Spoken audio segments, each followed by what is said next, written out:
or memory? Each time I've played against Pakistan, I can happily and proudly say that, been a part of that winning team, and with decent contributions as well as a batter or as a fielder, whatever I've done at that time. So yeah, that is a cherished memory. But apart from that, I still feel that that innings of Sachin Tendulkar against Pakistan in South Africa in 2003, that partnership, the way India played, that partnership with Virul initially when Sachin walked out to bat. So that all those memories are very fresh. It's just like another day that we watched that game. So, or maybe I played that game. I didn't play in 2003. I played later, but yeah, these are nice, happy memories. Well, thank you so much, Anjum, for joining us on the broadcast, and hopefully we get to see a great cricketing contest. Thank you.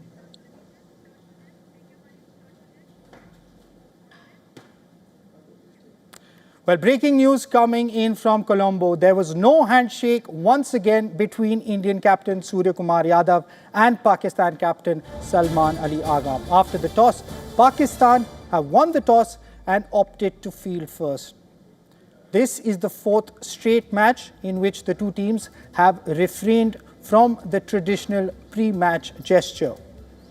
Now, Surya Kumar Yadav was asked on Saturday whether the two teams would return to normalcy and restart the tradition of shaking hands. He remained coy and told reporters to wait until the toss. He emphasized that playing a good game was the most important thing in such matches.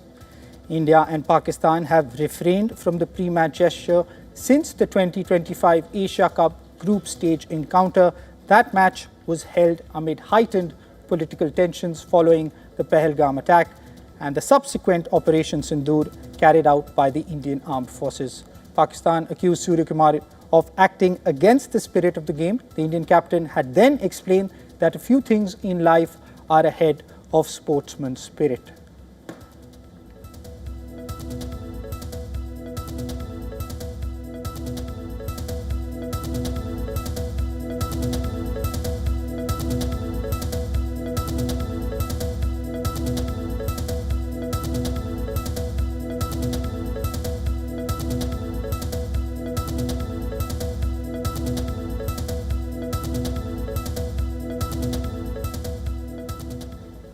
Well, Pakistan have won the toss and elected to field first, but there is no doubt who the favourites for this clash are, and it is India. But T20 cricket can always deliver a surprise. While Pakistan's recent record against India is pretty poor, there are some players that could cause problems for the men in blue. While the likes of Babar Azam and Shaheen Shah Afridi are the senior players in the team, there are a number of other players who are a threat to the formidable Indian side. The Pakistan player who's garnering the most amount of attention right now is undoubtedly Usman Tariq, and it's because of his bowling action. Although he has been cleared twice by the ICC, he is facing intense scrutiny from cricketers and cricket fans alike. Now that is because of the bend in his arm during the time of delivery and his pause at the crease. Tariq has earned himself the tag of the new mystery spinner, and dealing with him could be a challenge for the Indian batters. Interestingly, he quit his job as a salesman in the UAE after watching the biopic of former India captain Mahendra Singh Dhoni. Now, Saim Ayub is Pakistan's premier all-rounder and could be a trump card for the team. He is currently ranked second in the T20I rankings for all-rounders. He's the most expensive local player in the Pakistan Super League. He took 3 wickets against India during the Asia Cup last year. And finally, Shahibzada Farhan is a big hitter that could change the game in the opening few overs. After years on the sidelines, Farhan has reinvented himself as a powerhouse opener and has recently risen to number 3 in the ICC T20I batting rankings. Unlike Babar, who builds an innings, Farhan's goal is to maximize the first 6 overs. He has one of the highest strike rates in the power play in Asian conditions over the last year.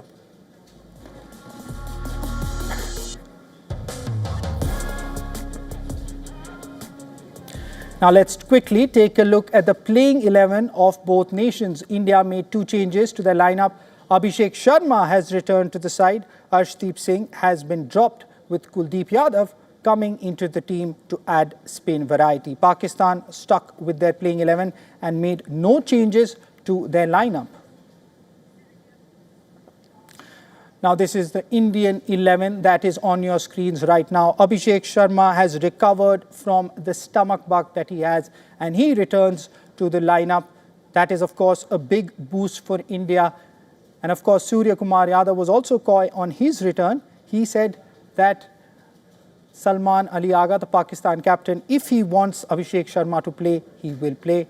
Now we have the Pakistan team on your screens. Pakistan have stuck with their playing 11 and made no changes to the side that beat USA a few days back. Remember, Pakistan have played all their matches in Colombo, but not at the R. Premadasa Stadium, where the match is taking place today.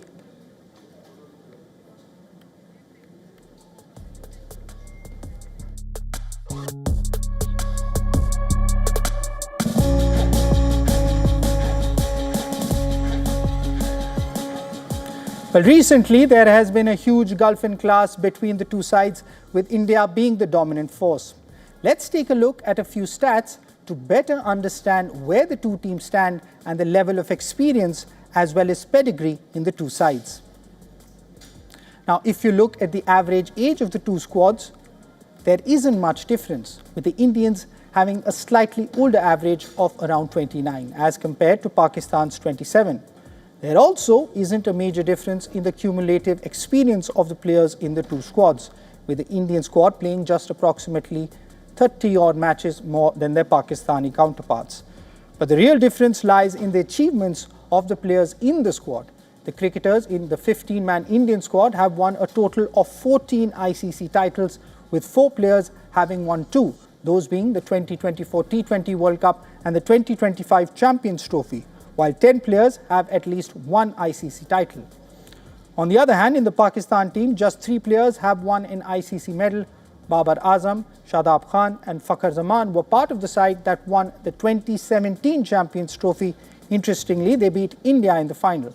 India also holds a dominant record over Pakistan in T20 World Cups, having won 7 out of 8 matches in the tournament.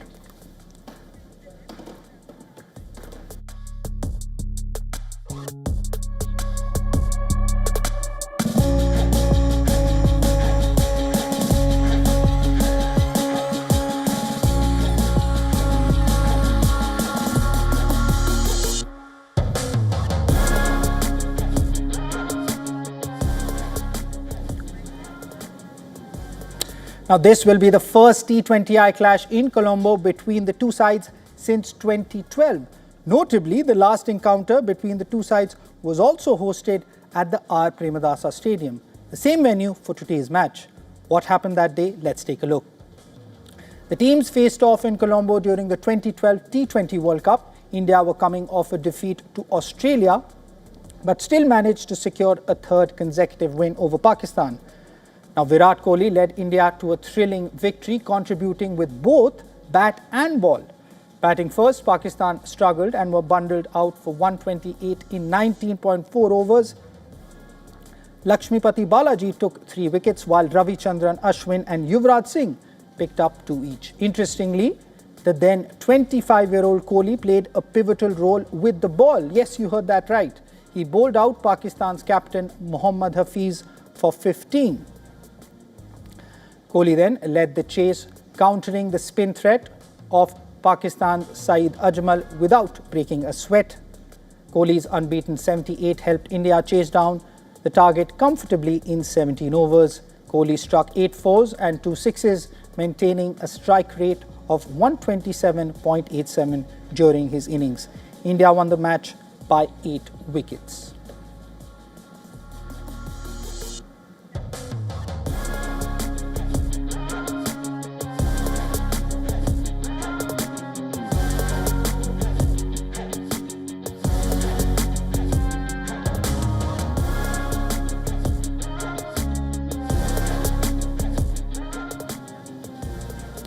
India and Pakistan clashes are not just about the 22 players on the field. They are also about the support staff, the squad members and of course the fans. Supporters inside the ground play a major role in setting the atmosphere. Now since 2013, the two teams have not played a bilateral series. They have mostly faced each other in multinational tournaments such as World Cups and the Asia Cup. Now today's clash will be the 22nd time these two sides meet at a neutral venue since 2013.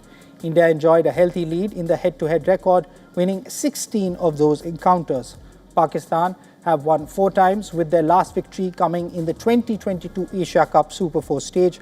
Since that match, India have won 7 consecutive games. Dubai has been the most frequent host of this iconic contest. Of those meetings, 9 have been played in Dubai and India have won 7 of them.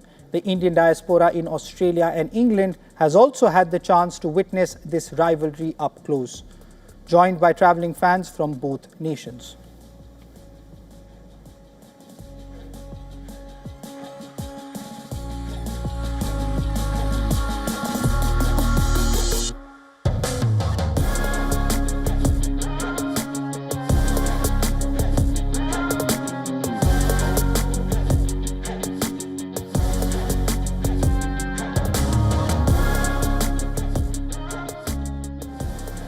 Now, as Pakistan gears up for the big clash, the country's greatest ever cricketer Imran Khan will be moved to hospital amid rising concerns about his health.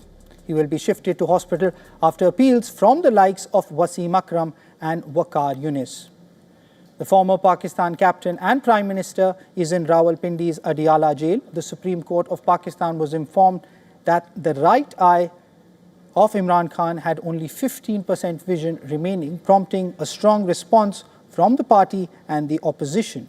Even the Pakistan cricketing community united in their appeals for Imran to be allowed appropriate medical access.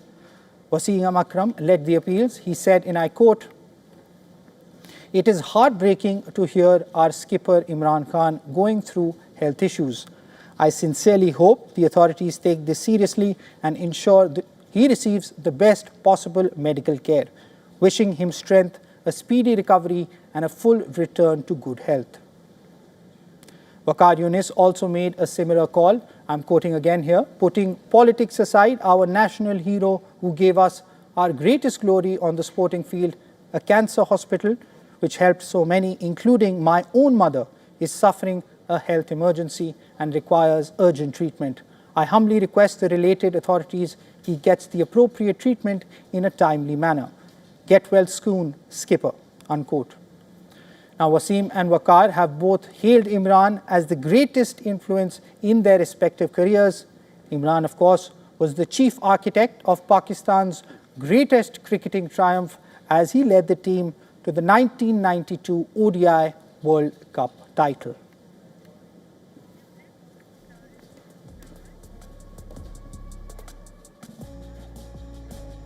Now, speaking of Imran Khan, he was a cricketer who thrived on the big stage. There were several instances where he starred for Pakistan in these India-Pakistan matches, and he is one of many players whose legacies were born out of the rivalry. It's easy to forget at times that Imran Khan was a cricketer. In fact, the former Prime Minister wasn't just a cricketer, he is widely regarded as the greatest cricketer Pakistan has ever produced. But before he led Pakistan to their only World Cup title in ODI format, he built his legacy with his stunning performances in India-Pakistan matches. He was in fact described as a one-man army. One of his most legendary performances came in 1983, the year that India won the World Cup. In the Faisalabad Test, he achieved a rare all-round feat by scoring a blistering 117 off 121 balls and taking 11 wickets in the match, despite a severe stress fracture in his shin. He led Pakistan to an innings victory.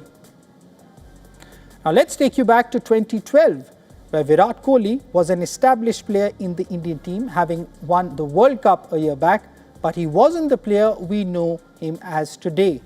This is often the knock that is often cited as the one that took him from a star to a successor to Sachin Tendulkar.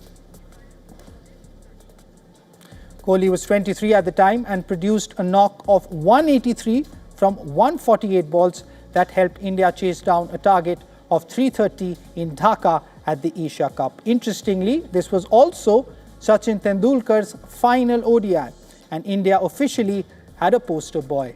Kohli's innings of 183 remains his highest score in ODI cricket.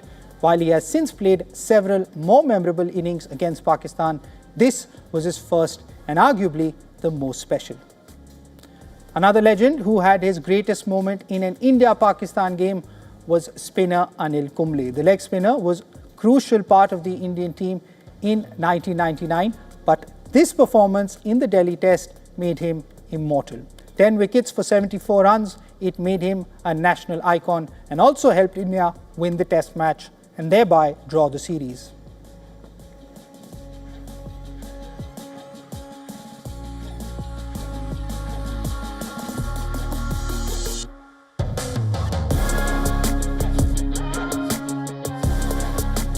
Kumble ended his career as India's highest Test wicket taker, an honour he still holds.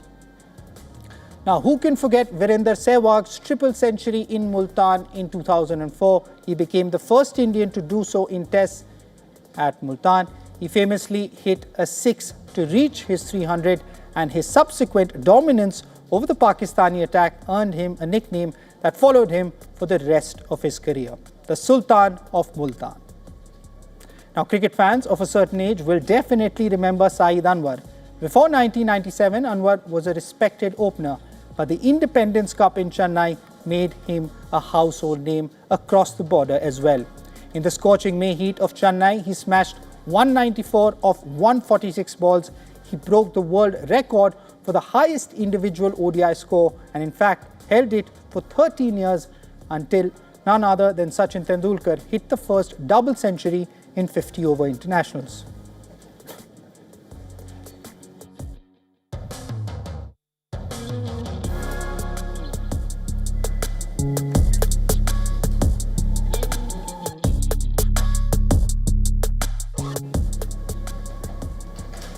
Now, India and Pakistan have long been fierce rivals on the cricket field, yet over the years there have been many unforgettable moments of friendship and camaraderie between players from both teams.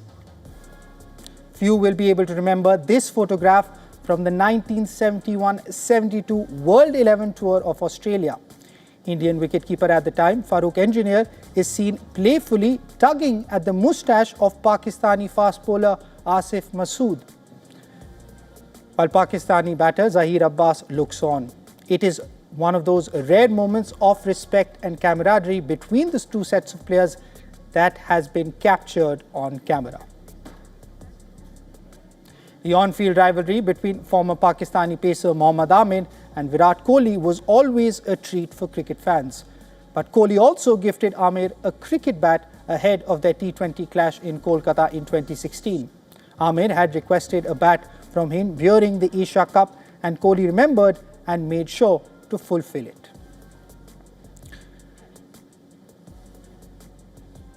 During the 2023 Asia Cup, another heartwarming moment unfolded between pacers Jasprit Bumrah and Shaheen Shah Afridi. Bumrah had become a father for the first time on September 4th, 2023, and Afridi presented him with a gift for his newborn baby. The gesture occurred just before a rain-affected Super Fours match. Now, a similar moment of warmth had taken place during the 2022 ICC Women's World Cup in New Zealand after India defeated Pakistan by 107 runs in Mount Maunganui. Indian players were seen lovingly cradling the infant daughter of Pakistan captain Bisma Maroof.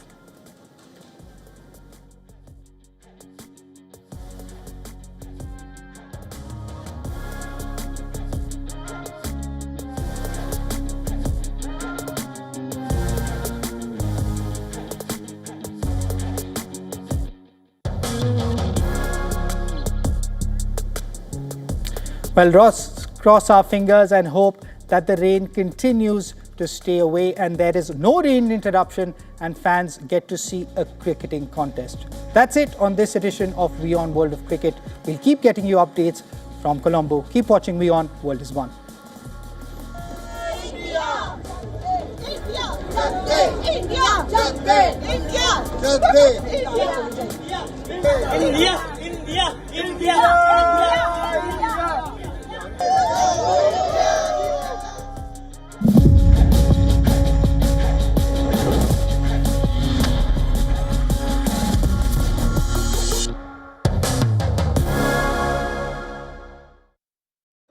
stress of our world can take a toll on our physical and emotional health. Here, in New York's Catskill Mountains, lies a luxurious place of healing called WION Wellness Center. The WION Wellness Center provides 500,000 square feet of natural methods to manage diabetes, hypertension, chronic pain, obesity, depression, anxiety, and other conditions. We use the traditions of centuries-old natural science from India, yoga, Ayurveda, acupuncture, and naturopathy in personalized programs that help you take charge of your own health. A minimum 5-day stay is recommended for best results. Book now at yo1.com.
Thank you for staying with us and welcome back. We are live on WION World is One. We're also glad you're watching. I'm Eric Njoka. The headlines at this hour. Former U.S. Secretary of State Hillary Clinton has described U.S. President Donald Trump's position towards Ukraine as disgraceful, says the effort to force Ukraine into a surrender deal with Putin is shameful.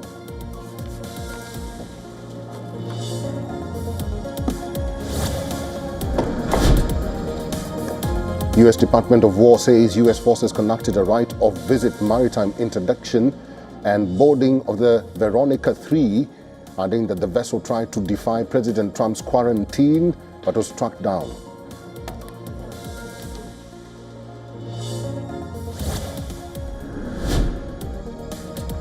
Russia's army chief Valery Gerasimov says that 12 Ukrainian villages have been captured so far in February. He adds that 200 square kilometers of Ukrainian territory have come under Russian control this month.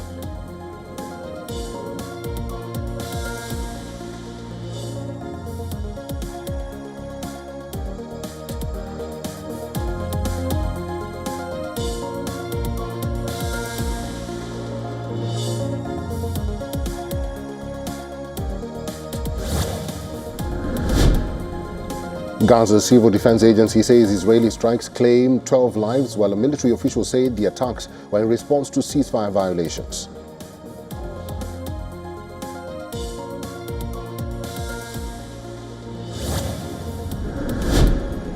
Syria's defense ministry announces its control over the al-Shaddadi base in the northeast from U.S. forces days after assuming control of a facility near the Jordan-Iraq border.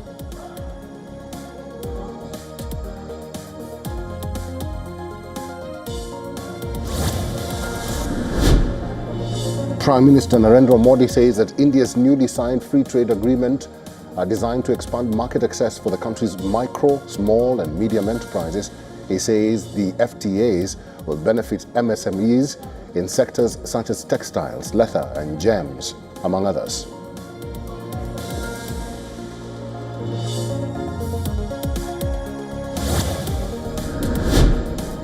India maintained their no-handshake stance against Pakistan in Colombo. Pakistan have won the toss and opted to field first.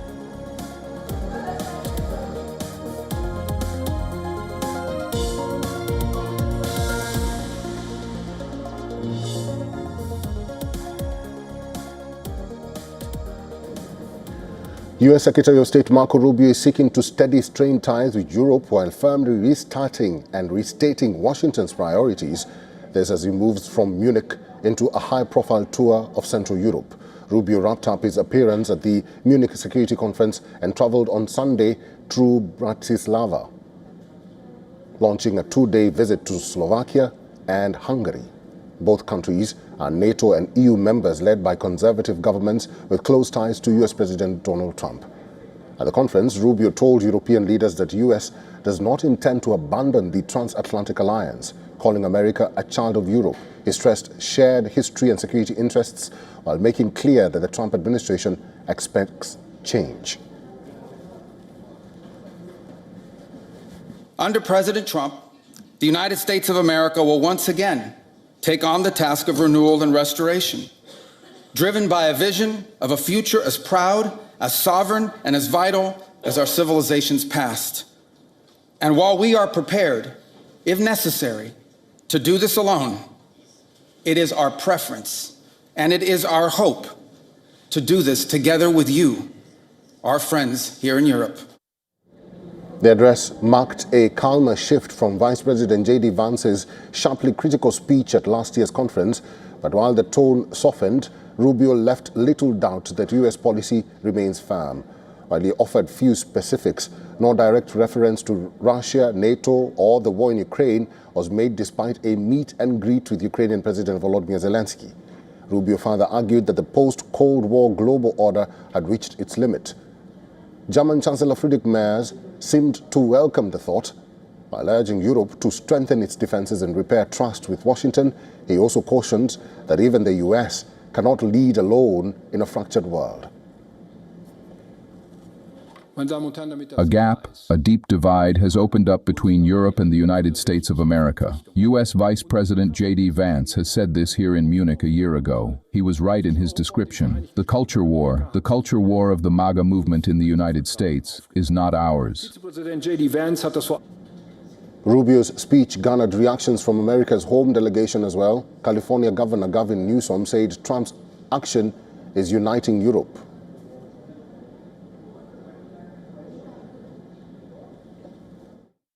US Secretary of State Marco Rubio came to the Munich Security Conference with a message. The United States wants to ally and partner with Europe. Several years ago, such a statement would have seemed obvious. But after Vice President J.D. Vance's verbal attack berating European allies at last year's conference, President